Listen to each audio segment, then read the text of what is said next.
So this is a chart reading for Mr. Parker. Date of birth, February 12th, 1962. And the current date is April 15th, 2023. And the time is 2 p.m. So the rising sign that I have is at 17 degrees of Libra. And first, just to talk about what the rising sign or the ascendant is. This is the sign that was rising on the eastern horizon at the time that you were born, and it represents your connection with your immediate environment, and it can represent your environment in general, but it serves as a point to really specifically represent your physical body, your temperament, your wit, your manner, the way you look. It can also even, like I said, represent your environment and things that in your environment that have a great amount of influence on you. So with Libra being on the ascendant, this gives you a sanguine nature. The sanguine temperament is quickly aroused and excitable, and typically all of the senses are very active. There is a very cerebral nature associated with you, and you can even have an interest in arts, music, entertainment, philosophy, the legal system. Now, because of the sign Libra being represented by the scales, this can show where you may lead to being an intermediary between two different people or parties. You could be a mediator or an interceptor. Now, with Libra being a sanguine sign or an air sign, you could also just throw that in there. It can show where there is a tendency to be too much so in the head, and there could be a tendency to be very external in that respect. And so Libra pays a lot of attention to other people, and they pay a lot of attention to the people around them. One drawback that you may have is you may have a tendency to compare yourself with other people and to see how you measure up. That whole measuring thing is very prominent with the sign Libra. So if your occupation doesn't involve the legal system, the arts, music, or some form of teaching, it may involve having to use a scale or weigh things out. And so, if you work in the legal system, then you're weighing justice, but you could work anywhere and you may have to use a scale or you may have to use something to measure things up. So I'm pretty sure those themes should be very present in your life. Now, Libra is also known for being very diplomatic, flirtatious, and affectionate. And so Libra people tend to have an easygoing temperament. And so you may be rather laid back and you may be the type of person that would prefer to keep the peace. Although Libra does like to create equilibrium in their environments. And so you could always be making attempts to keep the peace or always doing things to make sure that your environment is all diplomatic. Now, Libra is a sign that is associated with litigation, and the Arabic lot of lawsuits is very close to your ascendant. And so this could show when you may be involved in a lawsuit, you may be sue happy, you could be sued, or you could just have some strong involvement with the courts. And so definitely follow back up with me and let me know if that is true. But that is typical of Libra. And with this Egyptian lock running your ascendant, that makes me think that that could have manifested in your life where you may have had to sue somebody or somebody may have sued you. There may have been more than once. Now, your ascendant is being aspected by the sun, moon, and Jupiter. So these three planets are forming a 120-degree or trine with the ascendant. And so what this can show is the sun and the moon are known to be royal planets. And the royal planets can bestow leadership, can show where you are striving for recognition, and it can show where your appearance or your personality helps to distinguish you from other people, which can help you to stand out and be preferred for certain types of leadership. So I do, or I would expect,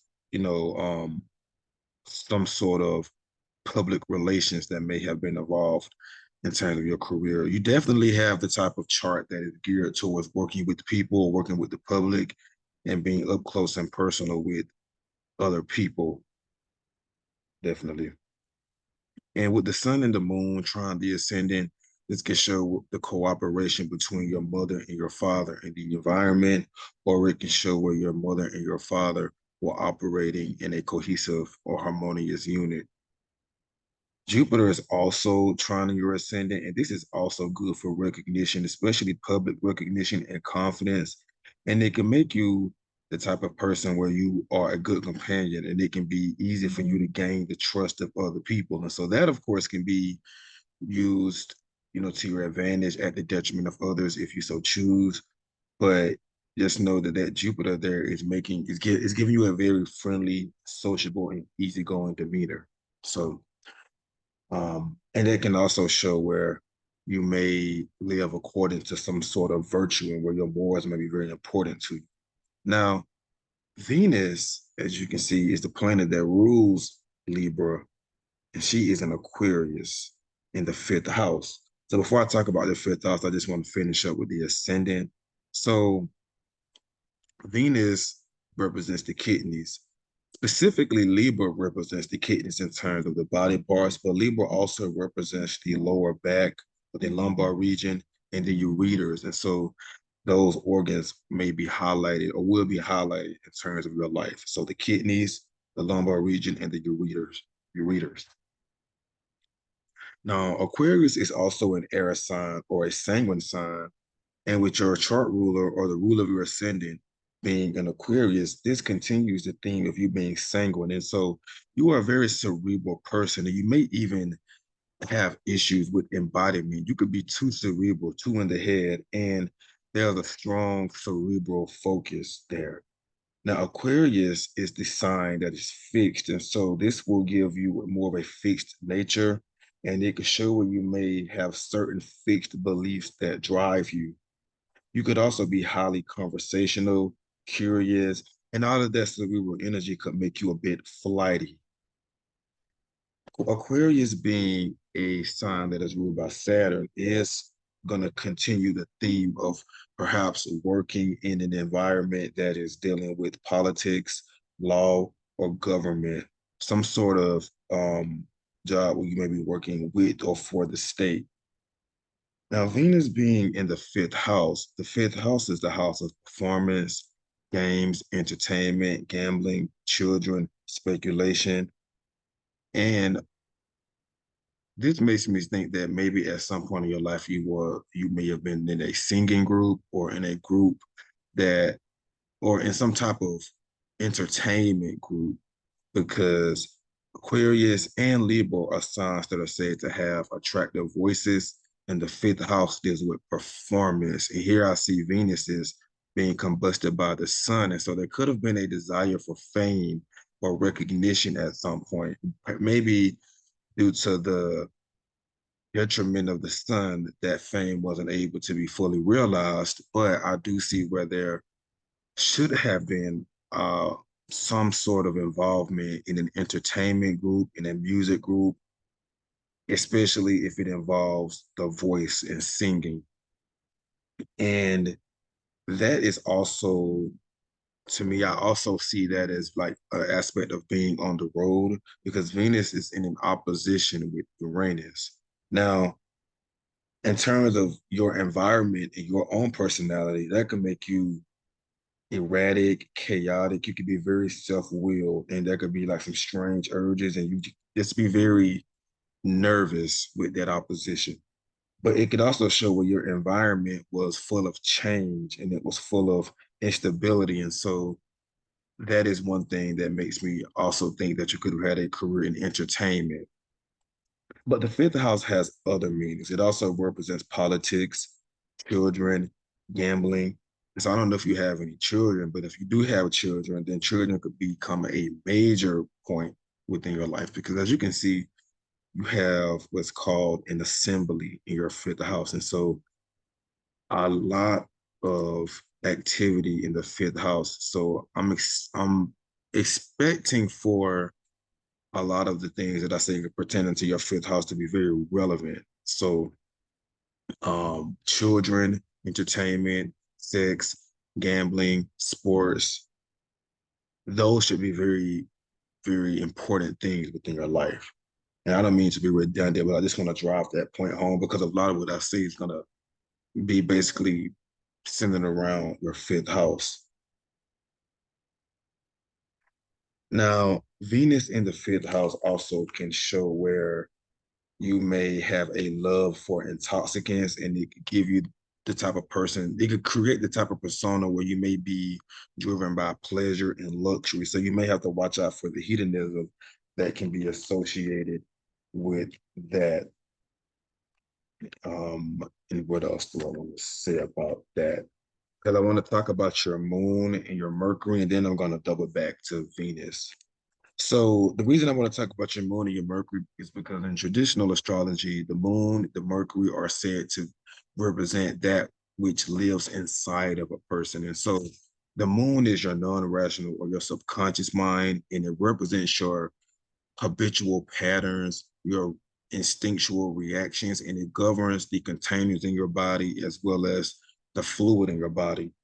Mercury represents your rational mind, and it represents the type of and it represents the tongue and speech. And so Mercury is how we communicate with the outside world around us. And so these two planets, including the way they are configured to each other, is very important in assessing the personality of a person as well. And so um the moon is in Gemini in the ninth house. And again, that's more air, more sanguine. I can't say it enough. You have a lot of air energy in your chart, and you could again just be very cerebral.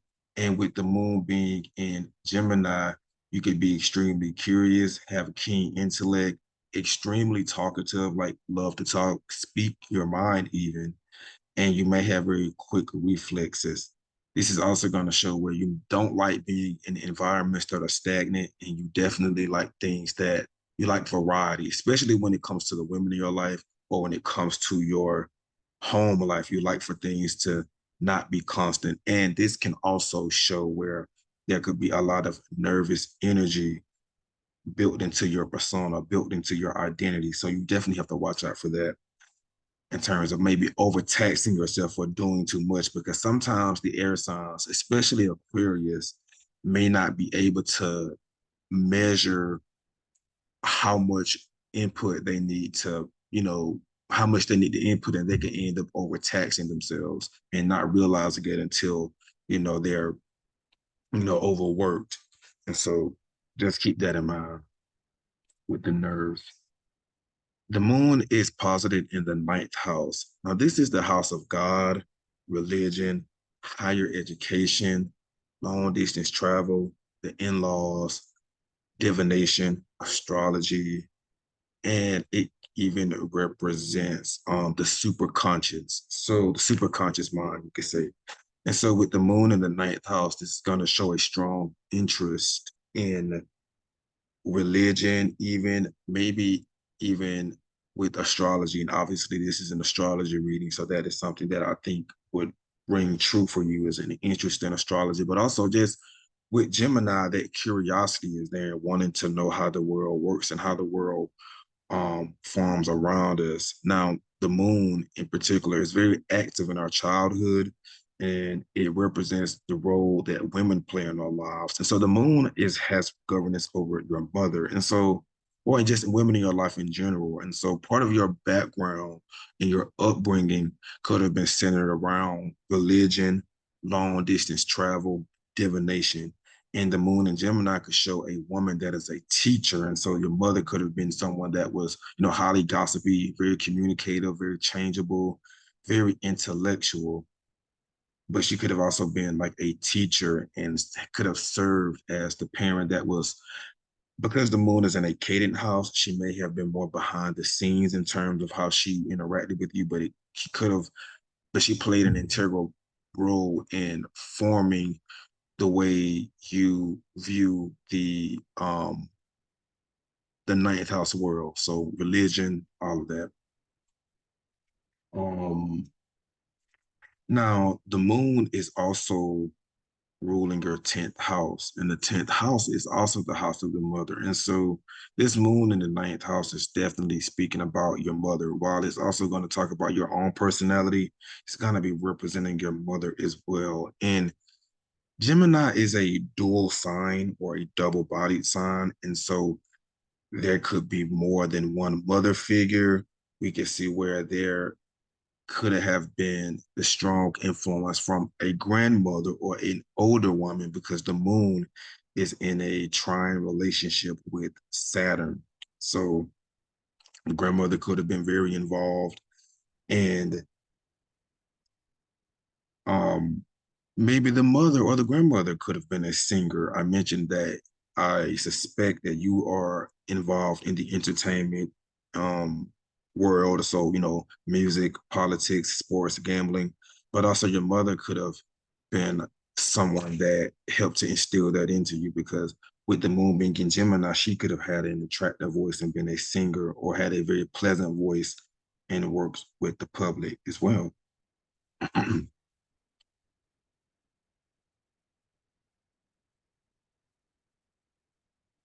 Now, in terms of your aspects, as I mentioned, the moon is in a trine relationship with Saturn. And so that helps to give you some level of grounding, not much because Saturn is in Aquarius, but it helps to give you the ability to concentrate when you really need to concentrate. So that's beneficial.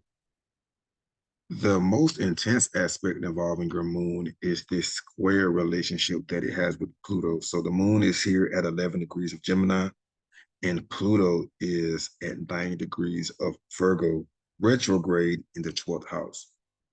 So this can produce sudden and profound experiences involving women, but in terms of your mother, because this moon is representing your mother, it can show where your mother may have been, kind of obsessive, and she could have been a very intense person and very dominant and very controlling. Also, there could have been something permanent or drastic involving the mother that will leave a life-altering effect on you or even her. And so that oftentimes there is a very intense story surrounding the mother when we have Moon Pluto, especially because Pluto is in the fourth house, or not the fourth house, it's in the third house from the mother. So one, two, three, and it's in your 12th house. So it could have been like something like a family secret or something that could have happened within the environment or while on the road, while traveling. And it could have had a drastic um, impact on the mother. So that is something that definitely caught my attention when I first saw it because Moon Pluto is no joke. No, really, any hard contact with Pluto from involving the inner planets is no joke. Now, this moon trine Saturn, I did mention that that could show the influence of a grandmother, but it may also show interest in real estate or agriculture. The moon is also in trine with Jupiter, which can produce good luck and fortune when dealing with the public, but also with women. It also shows the involvement of religion and long distance travel as well. Moon trine Jupiter is just a really nice aspect. It can give you like this is like a protective aspect. So it can show where at times you may have an easy life, and it can oftentimes manifest as a happy woman. So you may um attract the women in your environment that may be religious, but also that could be cooperative and agreeable. Women of virtue, you may be attracted to women of virtue with that moon trine Jupiter, especially in the way a the person's appearance, because these are in air signs. And again, air signs tends to be very external, and there could be a superficiality with all three of the air signs, especially Libra and Gemini. Aquarius isn't that superficial. They are superficial, but they do have a tendency to be a bit more deep than the other two air signs. Now, your father would be represented by the ruler of your fourth house, and we see Capricorn is on the fourth house, which makes Saturn the father. So Saturn is in Aquarius in the fifth house. And so that can show what the father or the father figure could have been a disciplinarian, very formal, a fixed, serious kind of person. I do see where the father may have been more present or been more, I want to say, um, because the succeeding houses can show where there's more visibility. There could have been more visibility pertaining with the father. With him being in the fifth house, it could show where he may have been the breadwinner of the family, and he may have been the type that was very serious about his money and his livelihood. Saturn is with Mercury, and so that could show where the father could have been intellectual, formal, and had a very logical thought process. And his thoughts, idea, and voice, they're all a part of his work. They could also make a father or produce someone that is fond of youth or young people. So, because Mercury represents young people. Now, Mars is right by Saturn. And I will say this is one of your more intense aspect configurations. As you can see, your Mercury is being besieged by Mars and Saturn. And the reason this is important or can be very detrimental is because both Mars and Saturn are malefics. And so the good thing is that Saturn is in Aquarius, which could show where he has the, I'll say, the propensity to behave in a much more functional and well-behaved way. But Saturn can still function to be a corrupter. So with this Saturn and Mars conjunction, it can show where, if we're speaking about it from the standpoint of representing the father, it can show where the father was forceful, used force to advance. He may have been involved in the military, he may have worked with iron, but it can give him a very forceful and very aggressive, there's a certain aggressiveness to him with that Saturn and Mars there. This could also show where there could be a hot and cold temperament involving the father, because Saturn is cold and dry and Mars is hot and dry. And so there could have been a hot and cold temperament concerning him with that, especially with Mercury being involved, because Mercury also has the tendency to create, versatility, and it can function in a way to produce things that are changeable in terms of one's temperament. Now, this Mars, Saturn, Mercury is also going to be manifesting in terms of the way you think and in terms of the way that you speak and communicate. So, your Mercury is in Aquarius. And again, they can make you sanguine, sociable, and a bit reserved, because Mercury in Aquarius is more so observant, but it could also show you're highly intelligent. Mercury in this fixed sign is going to show where your thinking may be more rigid, resolute, and once you make your mind up, it can be very difficult to change it. So you could be rather stubborn, and that goes for all of the fixed signs of the zodiac. Being in the fifth house, that Mercury can show where you may like to test your mind, test your intelligence. So you may like games that require you to think and to strategize. There could also be the tendency to travel for pleasure or travel due to work and career. And I have this theory that Mercury in Aquarius can manifest as having an electric vehicle. So um, let me know if you have any interest in electric vehicles, because I'm trying to do a study to dealing with cars. I love cars. I'm always, if I'm not doing astrology, I'm probably watching a video about a car or something. But yeah, and with that Mercury being so close to Saturn, that is also going to deepen your mind, and it can show where you have logical thinking and you have the ability to concentrate for a long period of time, which is definitely necessary with all of that air energy in your chart, which can be quite flighty. This can make you extremely thorough and give the ability to organize and manage other people. And again, you may like mental tests, or you may have to take a lot of very hard exams at some point in your life. Mercury, Saturn people tend to like to wrestle with very difficult tasks, but also very rigorous work. And so you may spend your life always learning and always applying that knowledge. This could also, in terms of the way you communicate, it could give you a very formal speech, and there could be a seriousness or a heaviness to your voice. And Mercury represents our adolescence. And so with Mercury and Saturn, your adolescence could have been You could have encountered some difficult times or difficult things during your adolescence.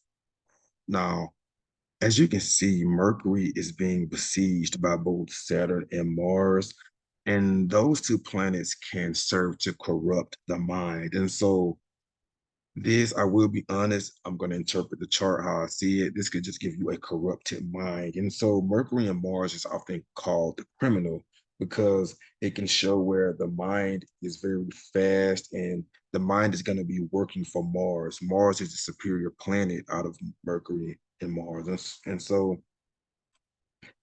it can show where you have quick thinking, very fast, blunt speech. You may say things that are shocking to other people. This could also show retaliation and also can give the um it could also show you may be involved in litigation or in a lawsuit because Mercury and Mars often produces lawsuits. Now, this could also make you quite funny, or you might be somewhat of a comedian because of Mercury and Mars, because that is like a comedian aspect. But I don't know, maybe because Saturn is here, that might kind of slow things down and make you kind of have that dead serious type of humor. Now, with Mercury and Saturn and Mars all together, I can see where that could at times show where there could be separation caused by disputes and arguments. You could have a tendency to maybe say things that may cause separation between you and someone else. And in general, that can show where it could be difficult for relationships because Mars is ruling the seventh house, is ruling your partner. And so with that Mercury and Saturn there, it is showing where there could just be a lot of heaviness and a lot of tension, especially involving children, especially involving children. So if you do have children, um, perhaps there could have been some type of issue with child support, could have been an issue with ideas concerning how to parent, and there just could be some, and that could be where this litigation thing is coming from with this Mercury, Mars, Saturn.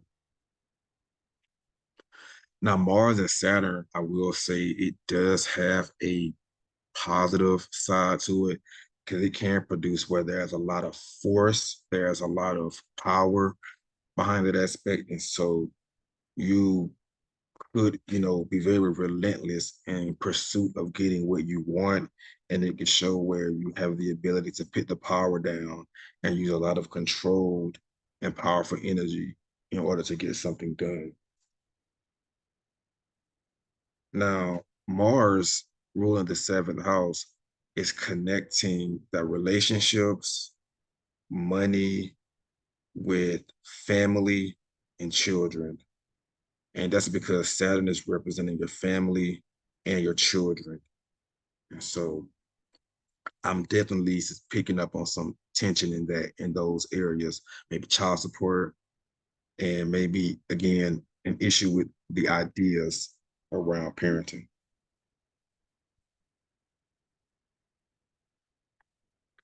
Now, your Mercury is in a square relationship with Neptune, and that does show where there could be a tendency to lie or be dishonest, especially when it comes to money, because the Neptune is in the second house. And so, with Mercury ruling the ninth house, you could have had a run in with a false prophet at some point that could have negatively impacted your finances. There could also be a religious belief or fixed ideology that can be detrimental to your finances because Neptune, the second house, can show where the finances could be dissolved, or at the most benign, there could be some liquidation of the finances, especially because it's in a water sign, Scorpio. But with Mercury, it is showing where there could be some deception involving money. But just in general, Mercury and Neptune can point to secrets, lies, and deception, and just not telling the truth. Now, this does give you a very strong imagination, makes you very prone to being engaged in fantasy. You can be very sympathetic, compassionate, and understanding, even too understanding sometimes. And it is, you know, Aquarius does tend to have a very good sense of perception and knowing how to stand up for themselves. So that Aquarius influence is going to help to not make you be as much of a mark as the Mercury square Neptune aspect configuration can sometimes produce. Now, biologically, this can represent the loss of the power to feel, or it can show where there's weak nerves and disturbances of the mind, even. And when you pack in the fact that Mercury is besieged by Saturn and Mars, I can see where there could be dark thoughts, having a pessimistic outlook, inhibitions in thinking. But this can also show when you have great powers, especially in terms of your imagination. And this can show the realizing your dream. And this sets you up to have a real life mystical experience at some point. Now, Mercury is parallel Jupiter, and this could show intellect, global thinking, having a big and rich voice, having a wealth of ideas, optimism, interest in literature, theology, exaggerated stories, wantonness, arrogance, inflated ideas, and exaggerating the truth. And this can make you somewhat of a prankster, Mercury Jupiter. And Mercury already is a prankster on his own. Now, Mercury is conjunct the lot of journey. So, a lot of journey is a point that we get from taking the ninth house and subtracting it from Mercury and projecting it from the ascendant. With Mercury occupying this point, that could show frequent travel, travel with children or with young people, travel for entertainment, or traveling for pleasure or recreation. Mercury is also conjunct the lot of luck, and this can show luck with travel, winning money unexpectedly, a chance encounter with a famous person, winning a car, even. So, Mercury conjunct the part of luck can show where you could have had some chance experiences while on the road, but there could also be just there could be a lot of beneficial things that could have happened to you as a result of being on the road, basically. I think I just said that, being kind of redundant. And so as you can see, your Mercury is um very active. It is aspecting a lot of planets. And in terms of the body parts, Mercury represents rules the stomach, the head, the tongue, and the nerves. And so could be quite talkative, although you may restrict your talking at times, but you could also you could be quite abusive with your mouth. And so just kind of watch that, I guess.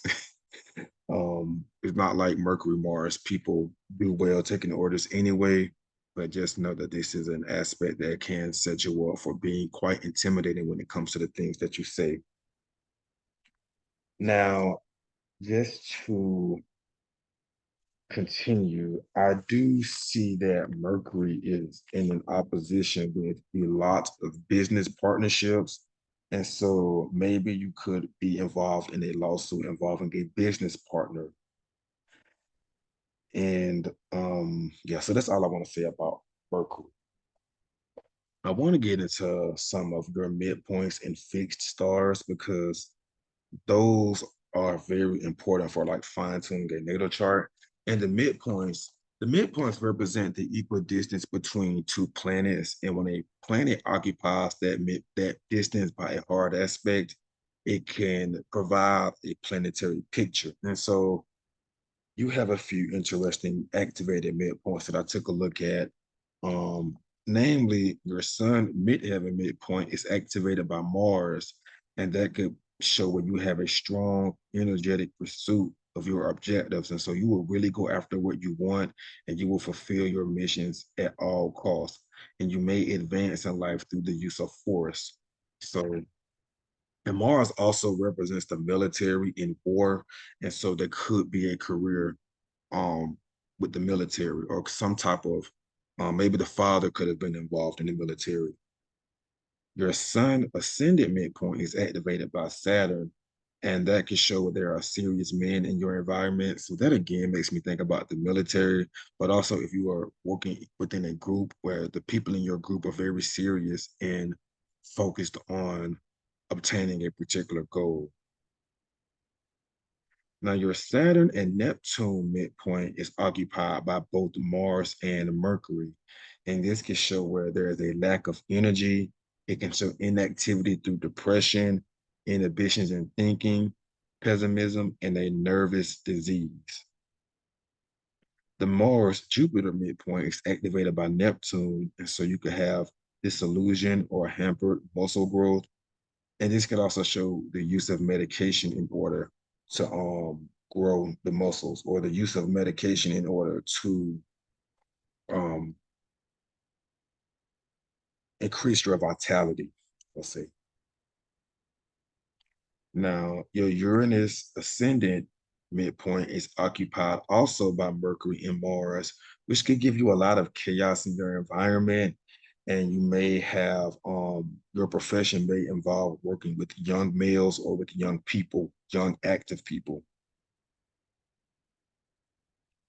The Venus Jupiter midpoint is occupied by the sun. This is a very benefic midpoint activation, and it can show having a warm heart, goodwill towards other people, and it helps to strengthen your vitality.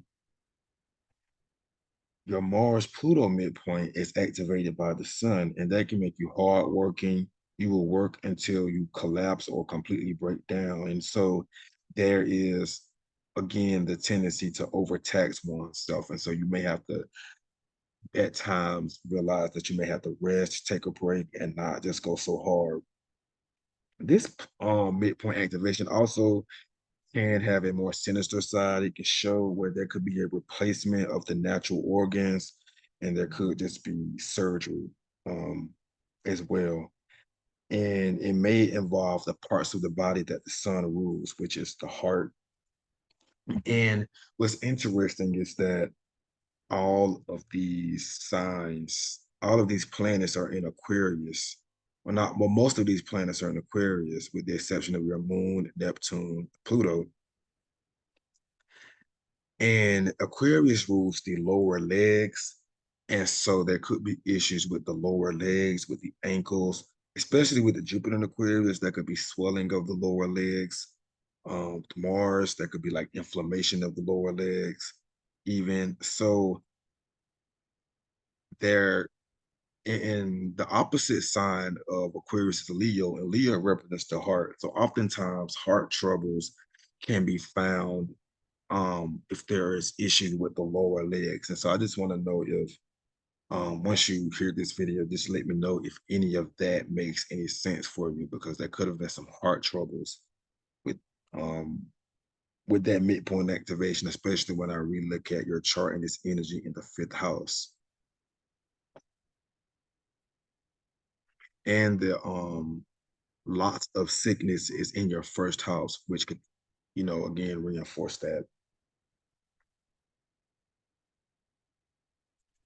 Now, the last finishing touches on your chart, I want to talk about some other things, like some of your fixed stars, and just look and see if I missed anything. I don't think I did, but in terms of your fixed stars, you have the fixed star Castor and Pollux conjunct your MC, which can show honor and preferential treatment gained through books and intellectual matters, business activity. It can make you well known or feared within your city of origin or cities and regions, and it can show prosperity from one's city of origin. There's also success in Martian things such as working with guns, iron, um, athleticism, but there is a danger of disgrace and ruin with this, and that is mainly coming from Pollux, Pollux. Now, the lot of air travel is conjunct your midheaven, which can show you may have to travel for work, like do air travel for work, or you may have to work on, yeah, air travel for work. I was gonna say you may have to work on an airplane, but I don't know about that. And Neptune is conjunct with a lot of investments. And so that can show the disillusion of an investment, the weakening of an investment, but it could potentially bring success if you invest in medicine or herbs. The sun is conjunct Deneb Algeti, and that can show loss through false friends, high position, but final disgrace and ruin, a loss of money or property, and worry through children.